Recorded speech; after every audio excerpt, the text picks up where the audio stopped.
1945 को हिटलर का अंतिम दिन माना जाता है, क्योंकि इसी दिन हिटलर ने अपने सभी कामों से छुट्टी ले लिया और वो अपने वाइफ ईवा ब्राउन के साथ उस कमरे में चल गए जहां उनका शयन कक्ष था। वहां जा करके उन्होंने अपने बंदूक से अपनी वाइफ को गोली मारी और उसके बाद खुद को गोली मारी। फिर से स्वागत है स्मार्ट क्लास के यूट्यूब चैनल पर। देखिए, आज का जो टॉपिक है ये स्पेशली हिटलर के जीवनी पर आधारित है। देखिए, हिटलर एक ऐसा नेता था जिसने नाजीवाद को जन्म दिया। नाजीवाद मतलब एक ऐसा संप्रदाय या एक ऐसा संगठन जिसने जर्मनी को एकीकरण करने में पूरा योगदान दिया। इनका जन्म 20 अप्रैल 1890 में हुआ था, यानी कि 20 अप्रैल 1889 में इनका जन्म हुआ। ये वॉन नामक एक स्थान में हुए थे, जो इनका क्षेत्र था जहाँ पर इनका जन्म हुआ, ये वॉन नामक क्षेत्र था।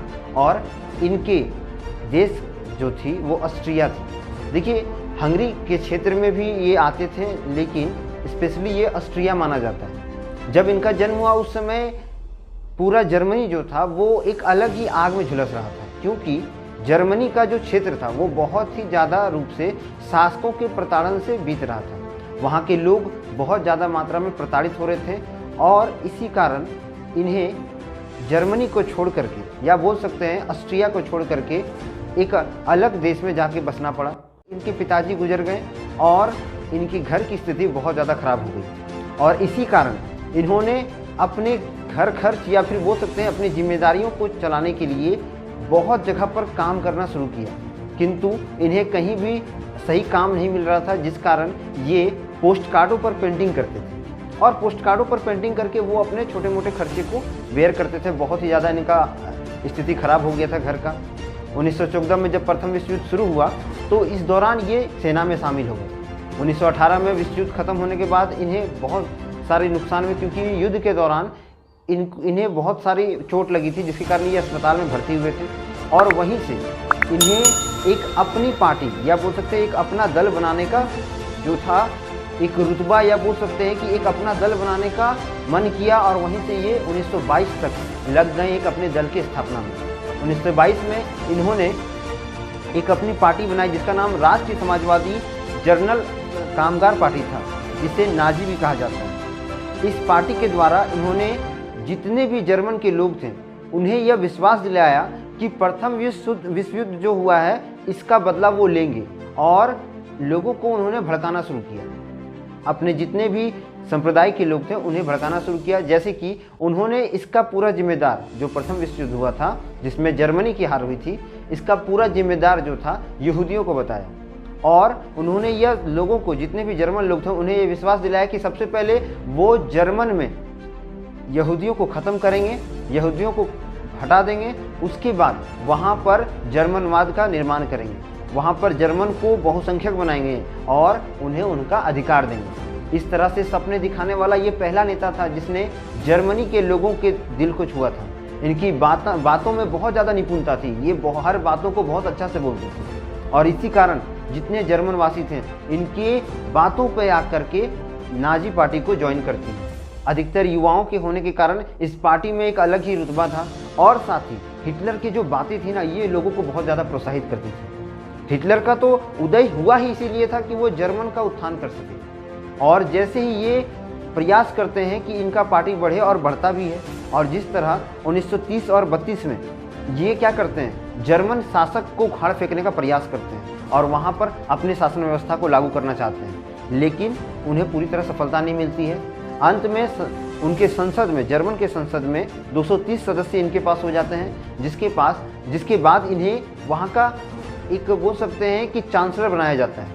1933 में इन्हें चांसलर की शपथ दिलाई जाती है और 1934 में ही एक हेडनबर्ग नामक राष्ट्रपति थे जो जर्मन के उस समय के राष्ट्रपति थे, उनकी मृत्यु होती है, जिसके बाद हिटलर ही वहाँ का राष्ट्रपति बन जाता है।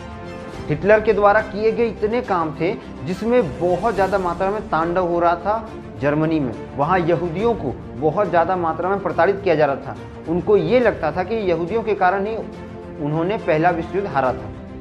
1935 में ब्रिटेन में उन्होंने क्या किया, समझौता किया और उसी वर्ष उन्होंने लगभग 600 से ज़्यादा यहूदियों को जहरीले गैस के द्वारा मार दिया। उनके मारने की जो प्रक्रिया थी, विधि थी, बहुत ही बोल सकते भयावह थी, क्योंकि वह एक रूम में 200 से भी ज़्यादा यहूदियों लड़कों को और लड़कियों को डाल देते थे और वहाँ जहरीली गैस छोड़ देते थे। नहीं तो क्या करते थे, वो आग से जलते हुए भट्टी में जिंदा यहूदी बच्चों को डाल दिया करते थे। इस तरह से उन्होंने क्या किया, बहुत ज़्यादा निर्मम मात्रा में नरसंहार किया यहूदियों का, और अपने देश से यहूदियों को बिना मौका दिए उन्हें मारना शुरू कर दिया। बहुत सारे यहूदी जो थे इससे परेशान होकर रूस और पोलैंड और आपका जगह चेकोस्लोवाकिया, फ्रांस में भागने लगे और उन्हें पकड़ पकड़ कर मारा जाने लगा, क्योंकि हिटलर चाहता था कि उसका जो साम्राज्य है वो पूरी तरह उसके देश में रहे, वहाँ पर कोई दूसरा भी जाति या प्रजाति का लोग नहीं रहे।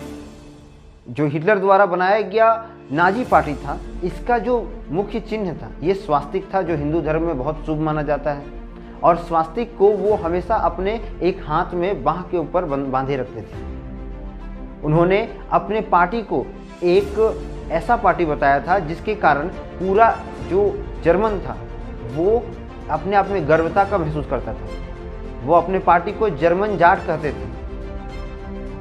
इसलिए जर्मनी के जितने भी लोग थे वो हिटलर का बहुत अधिक सम्मान करते थे। जब हिटलर ने अपनी गद्दी संभाली तो उस समय जर्मनी की हालत बहुत ख़राब थी। लोग बेरोजगार थे, लोगों के पास नौकरी नहीं था, लोगों के पास सही खाने पीने का वस्तु नहीं था, बहुत गरीबी आ गया था, और साथ ही साथ हर व्यापार, हर क्षेत्र में उन्हें हानि हो रहा था, क्योंकि जर्मनी के साथ कोई भी देश व्यापार करना नहीं चाहता था। इसलिए हिटलर ने पहले उन देशों को अपना गुलाम बनाया और उन देशों के साथ समझौता किया जिसने इसके आर्थिक स्थिति को बिगाड़ा था, और उनको अपना आधिपत्य में लेकर के अपने ताकत को बढ़ाना शुरू किया। हिटलर ने अपने देश के हर नौजवान, हर घर के लोगों को सैनिक ट्रेनिंग के लिए तैयार किया।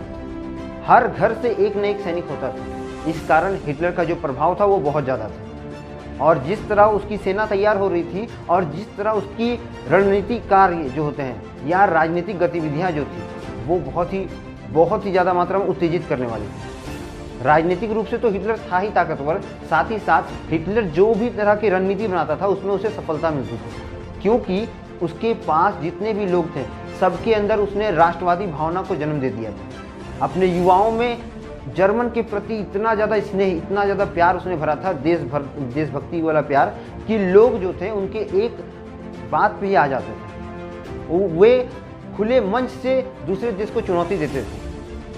अमेरिका, रूस, चेकोस्लोवाकिया, फ्रांस जैसे देशों को वो कुछ गिनती नहीं करते थे, और इस तरह से उन्होंने जर्मनी शासन में अपने आप को बहुत बड़ा प्रभुत्व साबित किया। देखिए, हिटलर ने कुछ संधि भी किए थे जिसके तहत उसने कुछ देशों को मौका दिया कि या तो तुम हम लोग के साथ आके मिल जाओ या फिर तुमको हम हड़प लेंगे। जैसे एक म्यूनिक संधि है, इस संधि में उसने क्या किया था, सबसे पहले उसने चेकोस्लोवाकिया को, उसके कुछ क्षेत्रों को अपने क्षेत्र में मिलाया और चेकोस्लोवाकिया के कुछ क्षेत्र को उसके शासन क्षेत्र को दे दिया। मतलब क्या कि उसके सरकार को दे दिया गया कुछ शासन क्षेत्र। मान लीजिए कि चेकोस्लोवाकिया के अंदर 20 राज्य आते थे, तो 15 पे हिटलर का शासन था और 5 पे चेकोस्लोवाकिया के शासक का। इस तरह हिटलर ने जबरन बहुत सारे देशों पर अपना कब्जा किया। देखिए, 1936 में हिटलर ने वारसाई संधि को भी तोड़ दिया। वारसाई संधि इसलिए हुआ था क्योंकि इससे पहला विश्व युद्ध हो चुका था और उसके बाद वारसाई संधि को लाया गया था ताकि दूसरा विश्व युद्ध ना हो, और हिटलर को इसी कारण पहला जिम्मेदार माना जाता है दूसरा विश्व युद्ध के लिए, क्योंकि म्यूनिक संधि के बाद तुरंत फिर एक संधि हुआ था जिसे मुसोलिनी संधि कहते हैं। और मुसोलिनी संधि के कारण हिटलर ने क्या किया था कि अपने संधि के तहत फ्रांस को पराजय किया, और फ्रांस को पराजय करने के बाद राइन नदी के द्वारा उसने अन्य देशों पर, जैसे ऐसे देश थे जिसमें रूस आता था और बहुत ऐसे देश आते थे जिन पर उसने अपना आधिपत्य जमाने का प्रयास किया, किंतु इटली, रूस और फ्रांस की मदद से यह हो नहीं पाया, और अंततः बर्लिन में 30 अप्रैल 1945 में हिटलर को मार दिया जाता है। हम लोग अगले वीडियो में, तब तक के लिए चैनल को लाइक करें, शेयर करें और सब्सक्राइब करें। वंदे मातरम, भारत माता की जय।